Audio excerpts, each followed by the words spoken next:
Lalu dia bertanya, engkau siapa? Siapa namamu? Kata Adam, aku belum bernama. Maka berilah aku nama sesuai dengan keinginan dirimu. Maka diberilah perempuan itu nama oleh Adam dengan Hawa. Kenapa Hawa? Itu munculnya daripada keinginan Adam. Itu yang disebut namanya Hawa, itu adalah belahan jiwaku.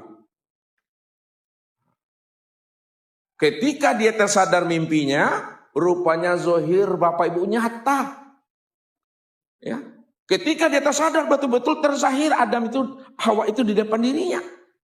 Apa yang menjadi mimpinya tuh? Gosok-gosok matowa, iyo tidak. Rupanya iyo, rupanya tidak. Semua bapak ibu. Tidak imajinasi rupanya. Betul-betul zahir Hawa itu di depan dirinya. Setelah zahir, maka disitulah dia ingin menggapai namanya Hawa tadi. Ingin dijamahnya. Ketika akan menjamah Hawa, maka disitulah Adam itu ditegur oleh Allah. Wahai Adam, engkau belum nikah. Engkau mesti nikah lebih dahulu. Maka ketika itulah Adam dan Hawa dinikahkan oleh Allah. Jadi ketika Adam dinikahkan oleh Allah, apa yang menjadi maharnya Bapak Ibu? Maharnya itulah ada 2 kalimat syahadat dan sholawat tuh. Allah yang menjadi saksinya, Muhammad malaikat yang menjadi saksinya, Allah yang menjadi walinya di situ. Ya, Allah yang menjadi walinya, Muhammad dan malaikat yang menjadi saksinya di situ. Asalah pernikahan Adam dan Hawa, tapi apa kata Allah? Wahai Adam dan Hawa, engkau boleh nikmati alam sorga ini. Nikmatilah fasilitasnya. Tapi satu yang aku ingatkan kepada dirimu, wahai Adam dan Hawa, jangan sekali-kali kamu menghampiri namanya la taqraba hazis sajarah. Jangan kamu sekali-kali menghampiri batang pohon ini. Pohon ini itu maksudnya pohon khuldi itu, pohon larangan namanya Bapak Ibu. Tapi semuanya silakan nikmati. Cuma satu pesan aku, jangan engkau dekati pohon khuldi itu. Baik ya Allah. Yang namanya iblis Bapak Ibu. Lihat. Iblis itu kan terkutuk. Kenapa dia terkutuk? Kapan dia terkutuk? Saat bagaimana? Apa sebabnya? Iblis itu dikutuk Allah pada saat Adam itu telah tercipta dengan baik. Telah ada nur di dalam dirinya. Telah terjali Allah di dalam rahasia dirinya.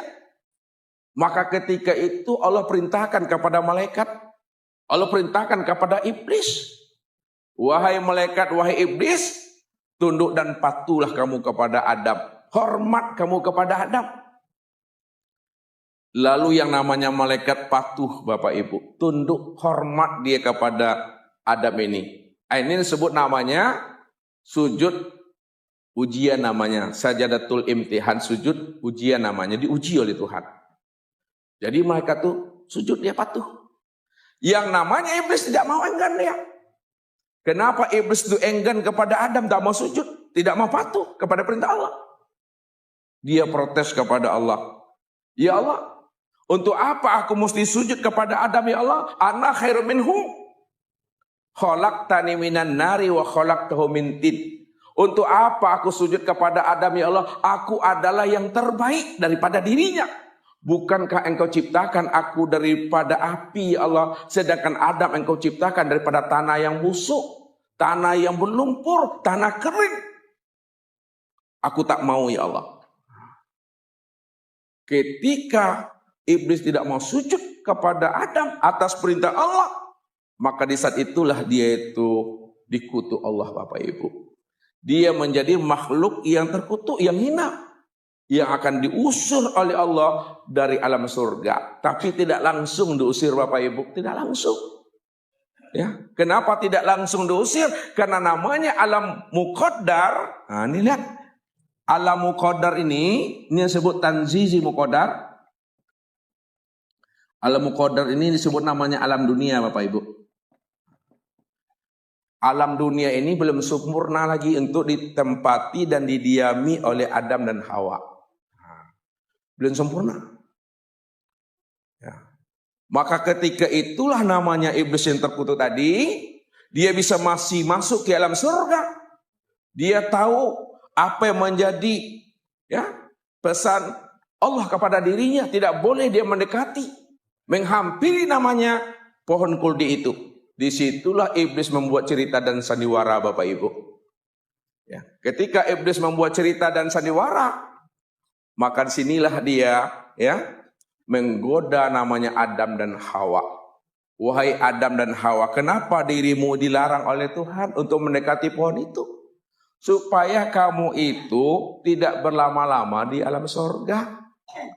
Tapi kalau kamu mau memakan pohon itu, kamu mau melanggar perintah Allah itu, aku pastikan bisa berlama-lama, bisa abadi di alam sorga ini. Rupanya iya Bapak Ibu, yang terhasut lebih dahulu bukan Adam. Yang terhasut dulu Hawa. Itu Hawa tuh pengaruhnya kuat banget. Kenapa pengaruhnya kuat banget?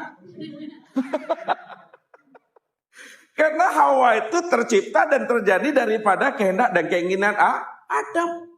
Itu jantung hatiku, itu belahan jiwaku. Iya juga nak bang ya, panggil abang ya.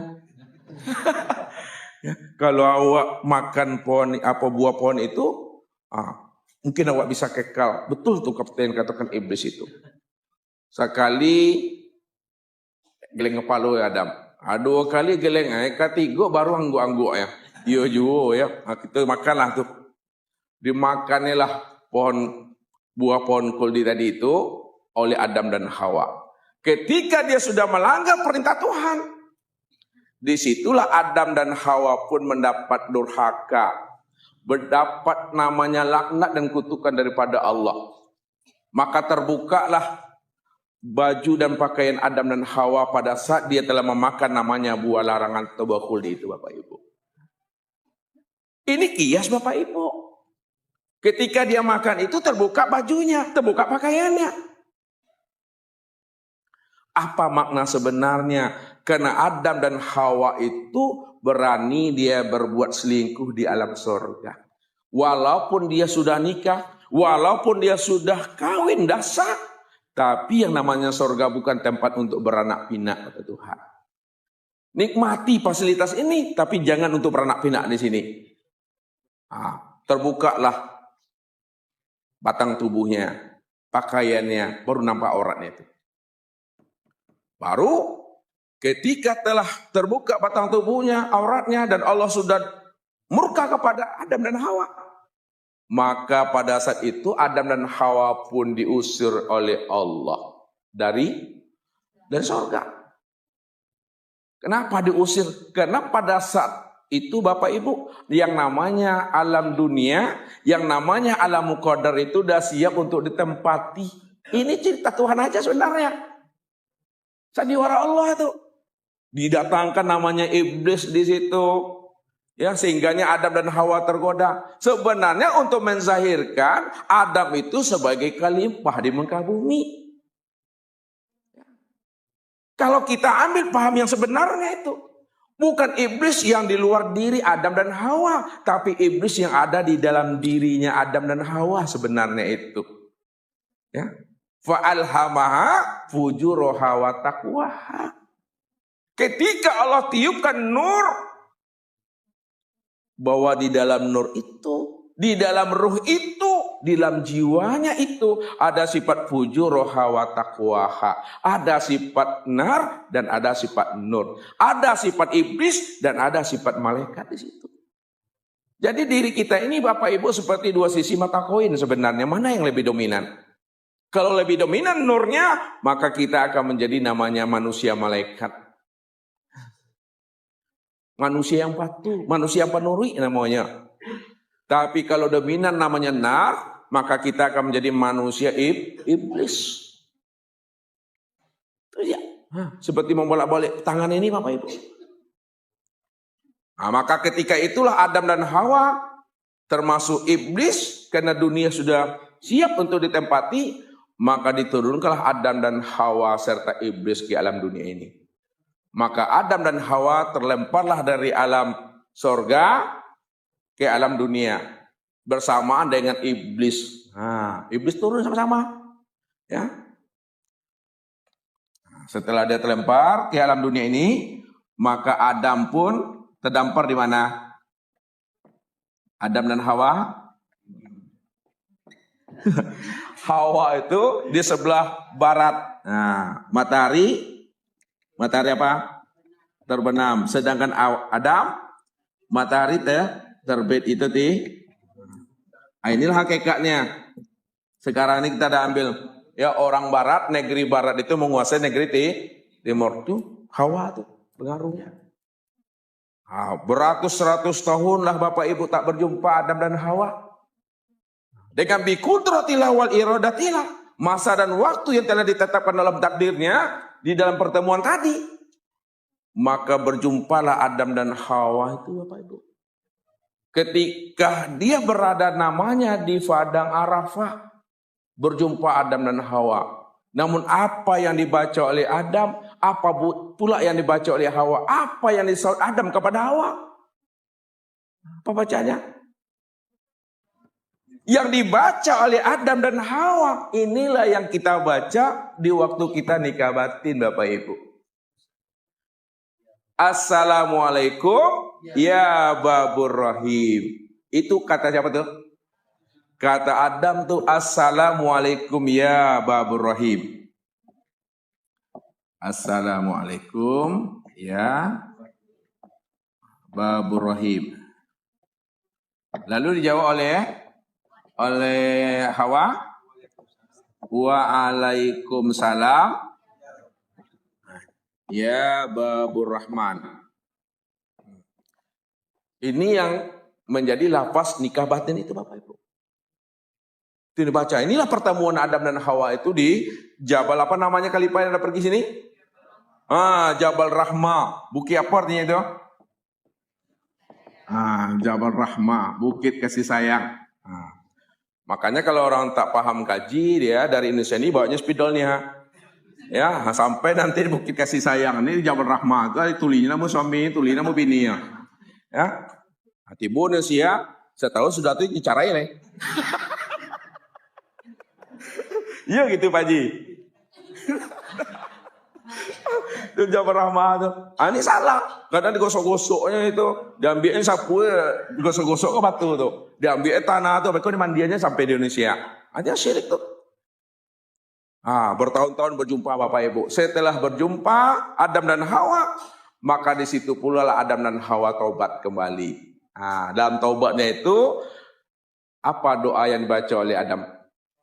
Rabbana zolamna anfusana wa illam taghfir lana wa tarhamna lanakunanna minal khasirin. Taubat setelah taubat, barulah dia mengulang nikahnya kembali. Ini yang disebut namanya nikah batin. Yang batin tadi itu disyariatkan. Kan Adam sudah nikah di surga kan? Di Baitul Ma'mur tuh. Itu namanya nikah batin. Ketika dia turun ke dunia, namanya syariat batin. Syariat batin. Maksud syariat batin itu tahu? Yang nikah batin tadi itu, yang di alam surga itu disyariatkan kembali yang batin tadi itu di dunia. Makanya wajib kita Bapak Ibu nikah itu zahir dan batin. Kalau kita nikah secara zahir saja, di masjid, di kantor kuah, ya, tidak secara batin, maka kita masih dikatakan berselingkuh, junub batin nama itu. Berdosa Bapak Ibu. Makanya nikahnya mesti zahir dan batin. Ini yang kita mesti pahami. Kenapa kita mengambil wanita itu? Ada mengambil Hawa itu atas izin dan amanah Allah. Kan itu yang Allah katakan. Ittaqullaha fin nisaikum fa innakum akhastumhunna bi amanatillah wastahlaltum furujahunna bil kalimatillah. Takutlah kamu kepada Allah tentang urusan wanita, tentang urusan istri, karena kamu mengambil wanita itu atas amanah yang aku titipkan kepada dirimu. Jadi Allah titipkan amanah itu kepada kita. Ambillah wanita itu menjadi istrimu, kekasihmu, tapi dengan amanah yang telah aku titipkan kepada dirimu. Wastahlaltum furujahunna bil kalimatillah. Dan aku halalkan kamu untuk menggauli wanita itu sebagai istrimu dengan kalimat Allah. Dengan kalimat Allah. Assalamualaikum ya babur rahim. Waalaikumsalam ya babur rahman. Dijawablah oleh laki-laki. Asyhadu an la ilaha illallah. Lalu dijawab lagi oleh pasangannya. Wa asyhadu anna Muhammad Rasulullah. Inilah perlu. Supaya apa Bapak Ibu? Sah dalam pandangan Allah, sah pula dalam pandangan manusianya. Ada rahasianya, kalau tidak ada rahasianya nggak diperintahkan kita. Supaya kita itu tidak berzina. Ya. Lihatlah zamannya Siti Nurbaya itu Bapak Ibu. Kenapa Siti Nurbaya itu mau dia nikah dengan Datuk Maringgi Lagai itu? Karena utang budi kan? Utang budi, kenapa? Utang budi. Karena orang tuanya Siti Nurbaya itu berhutang. Karena nak mampu membayar utangnya ke Datuk Maringgi, terpaksalah Datuk Maringgi meminta kepada orang tuanya, berikan anakmu kepada aku untuk aku jadikan istri itu. Siti Nurbaya mau. Kenapa? Karena yang memerintahkan ayahnya, yang memerintahkan ibunya. Dia takut durhaka. Walaupun dia mau, badannya dikuasai oleh Datuk Maringgi, tapi batinnya tidak pernah bisa dikuasai oleh Datuk Maringgi itu. Jadi nikah batin itu betul-betul zahir dan batin. Ya. Kekurangan suami, kekurangan istri, kelebihan suami, kelebihan istri, mesti siap kita menerimanya. Jangan kelebihannya saja yang kita bisa terima. Kekurangan nggak bisa, ini payah. Sedangkan Adam dan Hawa digambarkan Allah, hunna libasul lakum wa antum libasul lahunna. Hawa itu pakaian bagi Adam dan Adam itu pakaian bagi Hawa. Yang namanya pakaian itu menutupi aib kekurangan masing-masing. Itulah fungsi pakaian itu. Menutupi badan ini dari cuaca panas dingin supaya tidak nampak namanya aib dan kekurangan kita. Itulah guna pakaian. Jadi ketika terlihat aibnya suami, terbuka auratnya suami, maka istri yang soleha dia mampu mengambil pakaiannya lalu diberikannya kepada suaminya untuk menutupi aurat dan aib suaminya. Begitu juga sebaliknya. Saling membimbing, saling menuntun. Itu maksudnya itu. Ini rahasianya supaya apa? Supaya tidak ada masing-masing suami istri itu selingkuh Bapak Ibu. Sebab kalau selingkuh kita tahu. Apa yang ada pada dirinya ada pada diri kita. Apa yang ada pada diri kita juga ada pada dirinya. Kenapa? Itu yang katakan min nafsi wahidah itu. Di dalam diri Adam itu ada diri Hawa dalamnya. Di dalam diri Hawa itu sebenarnya adalah diri Adam. Tidak bisa dibohongi. Supaya tidak ada selingkuh itu siap menerimanya. Kalau ada yang meninggal, payah untuk mendapatkan gantinya Bapak Ibu. Kalau kita ingin dipertemukan Allah nanti di akhirat dengan anak-anak kita, dengan keturunan kita. Makanya Allah bilang, apa kata Allah? Wallazina amanu wattaba'athum dzurriyyatan bil imani alhaqna bihim dzurriyyatahum. Apabila suami bertakwa, istri bertakwa, anak cucu menantu bertakwa, semuanya beriman kepada aku, kata Allah, alhaqna bihim dzurriyyatahum. Akulah Allah akan mempertemukan kalian semua di dalam surga menjadi satu keluarga yang utuh kembalinya ke Tuhan.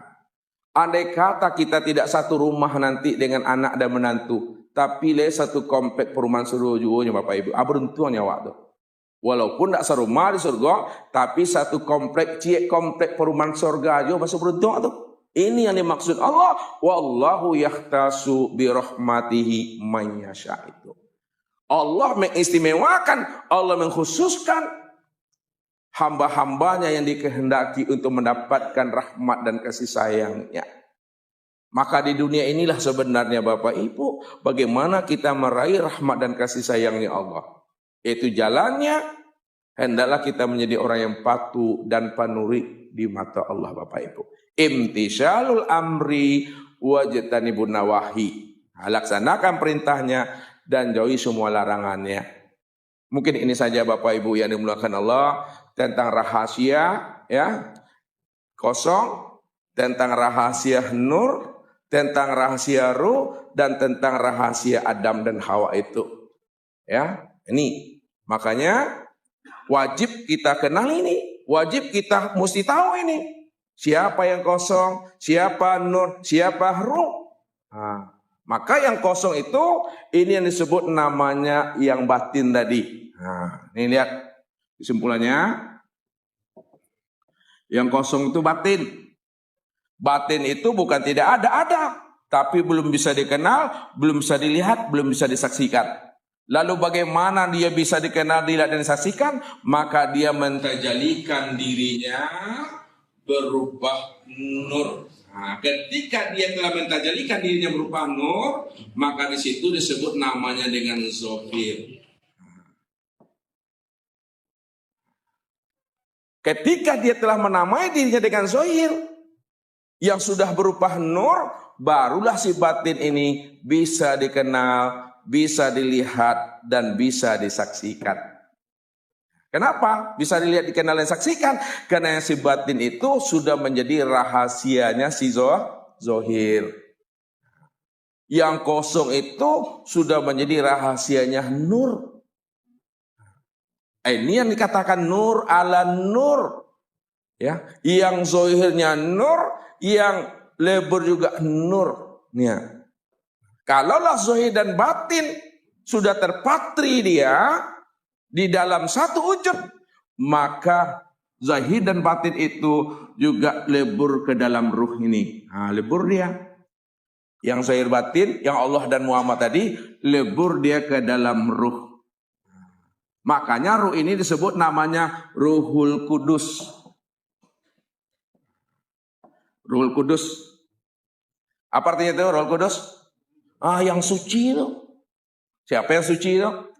Allah. Itu dia. Makanya carilah Allah dan Muhammad itu di dalam Ruhul Kudus itu di dalam dirimu. Sekarang Ruhul Kudus itu yang ruh tadi sudah sempurna dia menjadi batang tubuh ini Bapak Ibu. Sudah sempurna dia menjadi batang tubuh, itu yang disebut namanya Adam. Inilah dia. Jadi pandanglah Adam, kemudian pandang di balik Adam. Pandang Adam dan pandang pula di balik Adam. Ketika kita memandang di balik Adam, yang terpandang adalah ruh.